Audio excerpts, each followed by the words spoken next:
Sean bienvenidos a la celebración de los coloquios del Hospital Militar Dr. Carlos Arbelo del año 2021. Yo soy la doctora Luisa Torrealba, residente del segundo año del posgrado de cardiología, y el día de hoy vamos a estar tocando un tema bastante importante, ya que no toda elevación de troponinas es una cardiopatía isquémica.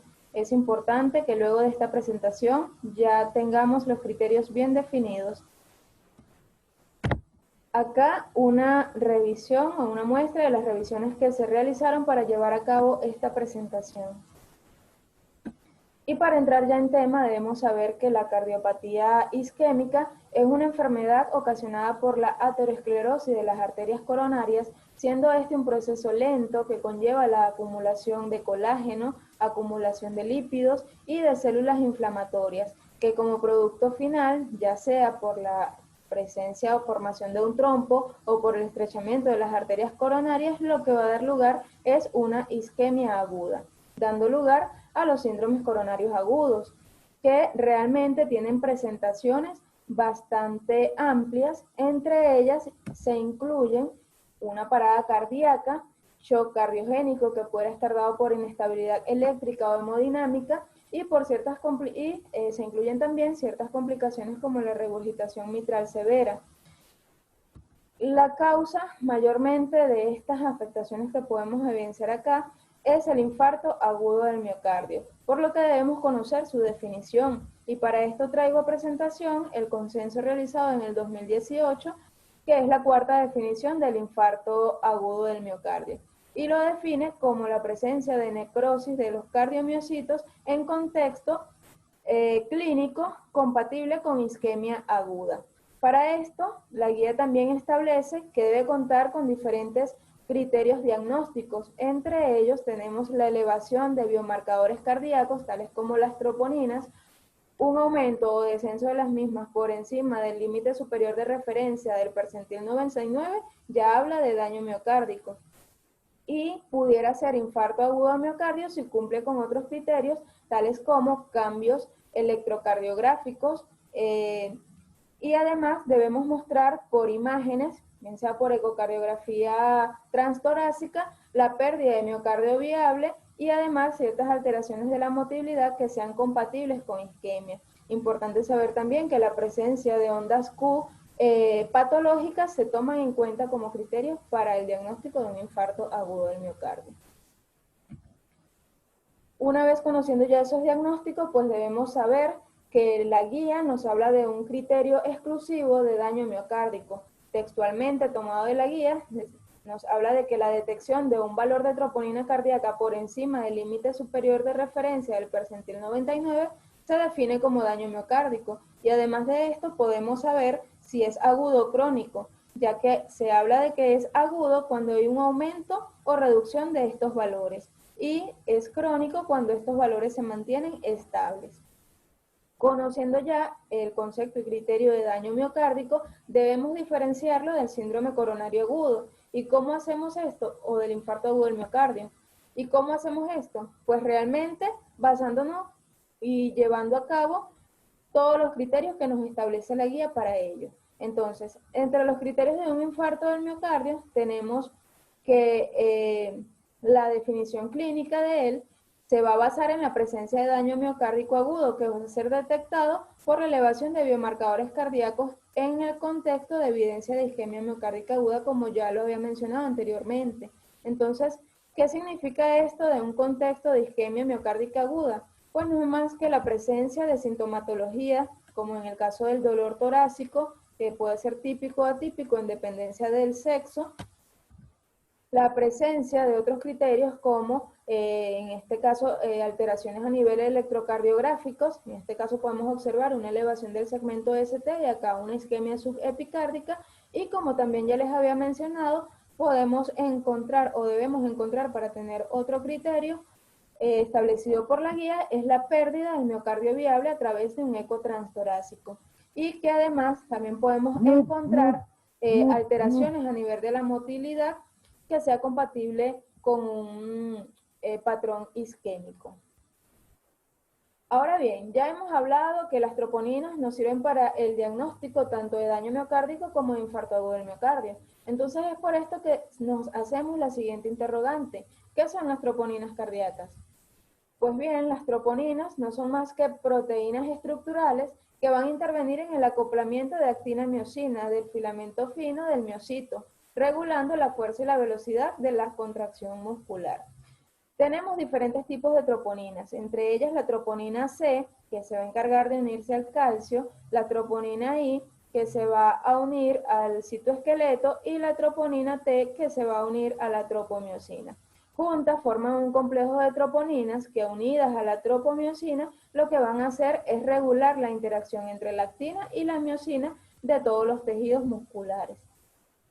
La troponina C no tiene isoformas cardíacas específicas, sin embargo, la troponina I sí presenta una isoforma cardíaca que va a presentar una porción N-terminal de 32 aminoácidos. La troponina T, sin embargo, contiene 4 isoformas, pero solo una es característica del músculo cardíaco del adulto.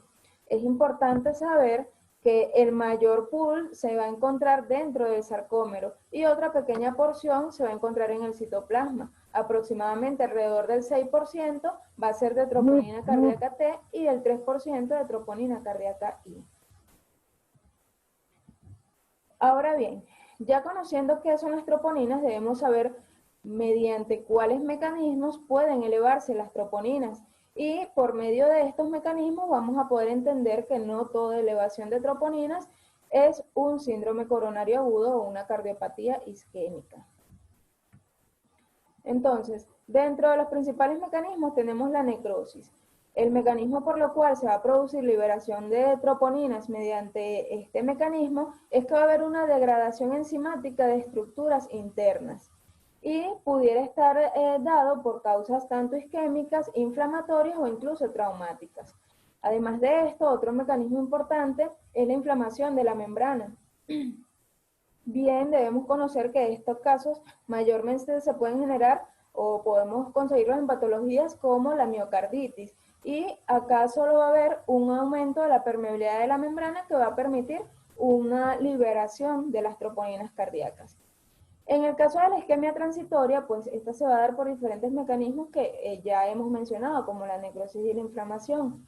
Y esto es importante saber que puede estar dada por causas isquémicas primarias, como la oclusión aguda de una arteria coronaria, o causas secundarias que puedan estar dadas por cualquier enfermedad que ocasione un desequilibrio entre el aporte y la demanda de oxígeno. Además de esto, entre otras causas, no menos importantes, están causas por estiramiento cardíaco, causas por degradación proteolítica. Realmente las causas de degradación proteolítica entran en los pacientes en contexto de una insuficiencia cardíaca o un tromboembolismo pulmonar que pudiera estar asociado a una causa isquémica o no isquémica. Y el mecanismo realmente estaría vinculado al aumento de las presiones de llenado y podrían asociarse a la liberación celular de productos de degradación proteolítica de las troponinas a través de la membrana plasmática. Otro mecanismo importante es la formación de vesículas. Esto ocurre sin que haya una lesión o una afectación de la membrana plasmática. Y se cree que el mecanismo pudiera estar dado, como por ejemplo en ciertas patologías, en los casos de sepsis, por liberación de citocinas inflamatorias que van a ser mediadoras para la liberación de troponinas. Además de esto, en pacientes con insuficiencia renal crónica o aguda, el aumento de las proteínas no va a ocurrir porque haya una disminución en la excreción renal, sino porque va a haber un aumento en la liberación de ciertas toxinas que van a conllevar a la liberación de las troponinas. Teniendo esto en cuenta, pues tomé de la guía también este esquema que nos habla acerca de los valores de troponina cardíacos elevados por encima del límite superior de referencia del percentil 99 y nos pone diferentes parámetros o diferentes formas de presentación. Por ejemplo, en pacientes que tengan un ascenso o descenso de troponina en contexto de signos o síntomas de isquemia aguda, pues lo ideal es pensar en un infarto agudo del miocardio.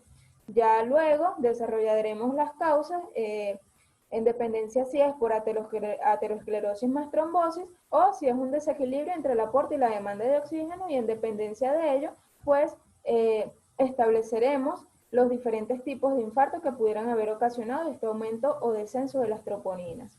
Ahora bien, si el paciente presenta un ascenso o descenso de las troponinas sin evidencia de isquemia aguda, pues lo que debemos pensar es que hay un daño miocárdico agudo. Y entre estas patologías que nos elevan las troponinas, pues están lo que son la insuficiencia cardíaca aguda y la miocarditis. También la guía nos establece otro ejemplo bastante importante que ocurre en el caso de que haya un aumento de troponinas, pero que se mantenga persistente, o sea, que esté estable. Acá podemos pensar también en un daño miocárdico, pero crónico. Ya cuando los niveles de troponina se mantienen estables, pues debemos hablar de daño miocárdico crónico. Y este pudiera estar dadas por cardiopatías estructurales o por enfermedades renales crónicas.